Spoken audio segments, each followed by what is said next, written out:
नमस्कार दोस्तों, आप सभी का स्वागत है। आज की ये विष्णु जी की कहानी, भगवान विष्णु मत्स्य अवतार कथा। तो चलिए शुरू करते हैं। दोस्तों, अधर्म का नाश कर धर्म की पुनः स्थापना हेतु भगवान विष्णु हर युग में अवतार लेते हैं।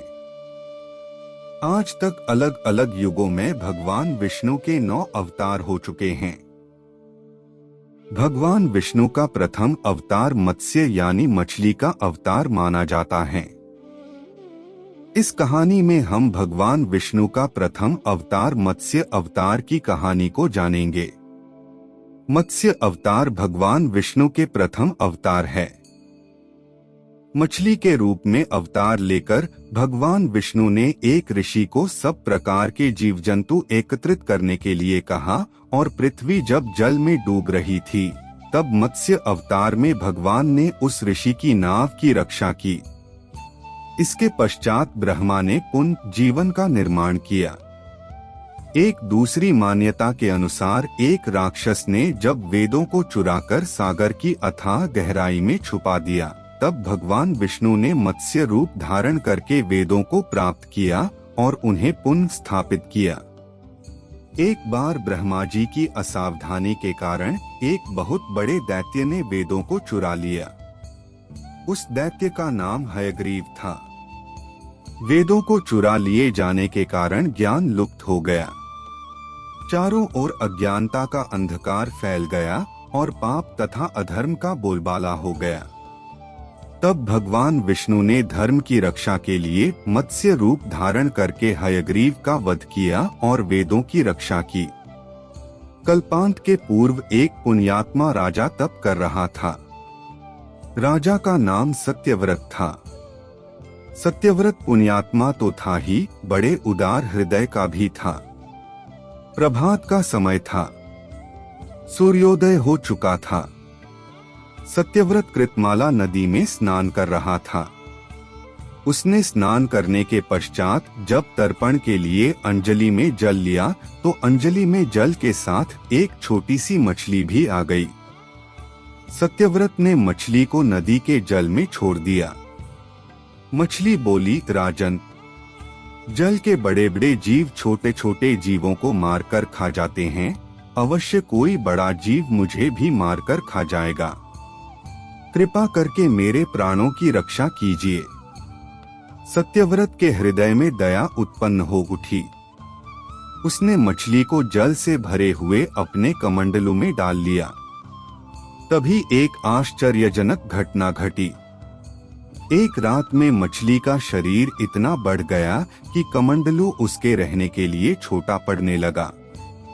दूसरे दिन मछली सत्यव्रत से बोली, राजन, मेरे रहने के लिए कोई दूसरा स्थान ढूंढिए, क्योंकि मेरा शरीर बढ़ गया है। मुझे घूमने फिरने में बड़ा कष्ट होता है। सत्यव्रत ने मछली को कमंडलू से निकालकर पानी से भरे हुए मटके में रख दिया। यहाँ भी मछली का शरीर रात भर में ही मटके में इतना बढ़ गया कि मटका भी उसके रहने के लिए छोटा पड़ गया। दूसरे दिन मछली पुनः सत्यव्रत से बोली, राजन, मेरे रहने के लिए कहीं और प्रबंध कीजिए, क्योंकि मटका भी मेरे रहने के लिए छोटा पड़ रहा है। तब सत्यव्रत ने मछली को निकालकर एक सरोवर में डाल किया, किंतु सरोवर भी मछली के लिए छोटा पड़ गया। इसके बाद सत्यव्रत ने मछली को नदी और फिर उसके बाद समुद्र में डाल दिया। आश्चर्य! समुद्र में भी मछली का शरीर इतना अधिक बढ़ गया कि मछली के रहने के लिए वह छोटा पड़ गया। अत मछली पुनः सत्यव्रत से बोली, राजन, यह समुद्र भी मेरे रहने के लिए उपयुक्त नहीं है। मेरे रहने की व्यवस्था कहीं और कीजिए। अब सत्यव्रत विस्मित हो उठा। उसने आज तक ऐसी मछली कभी नहीं देखी थी। वह विस्मय भरे स्वर में बोला, मेरी बुद्धि को विस्मय के सागर में डुबो देने वाले आप कौन हैं? मत्स्य रूपधारी श्रीहरि ने उत्तर दिया, राजन, हयग्रीव नामक दैत्य ने वेदों को चुरा लिया है। जगत में चारों ओर अज्ञान और अधर्म का अंधकार फैला हुआ है। मैंने हयग्रीव को मारने के लिए ही मत्स्य का रूप धारण किया है।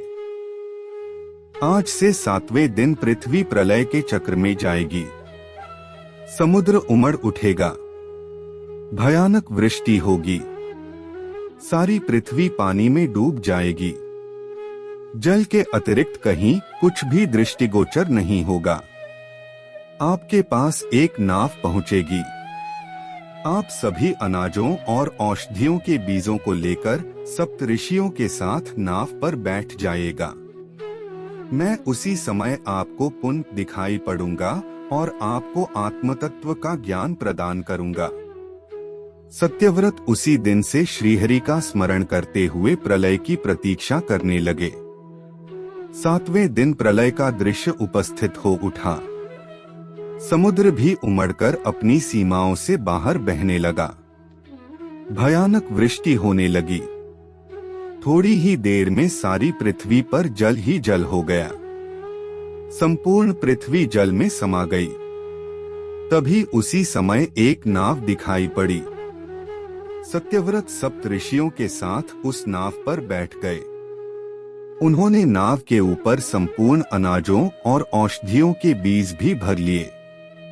नाव प्रलय के सागर में तैरने लगी। प्रलय के उस सागर में उस नाव के अतिरिक्त कहीं भी कुछ भी नहीं दिखाई दे रहा था। सहसा मत्स्य रूपी भगवान प्रलय के सागर में दिखाई पड़े।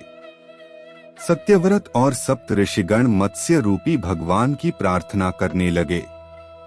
भगवान से आत्मज्ञान पाकर सत्यव्रत का जीवन धन्य हो उठा। वे जीते जी ही जीवन मुक्त हो गए। प्रलय का प्रकोप शांत होने पर मत्स्य रूपी भगवान ने हयग्रीव को मारकर उससे वेद छीन लिए। भगवान ने ब्रह्मा जी को पुनः वेद दे दिए।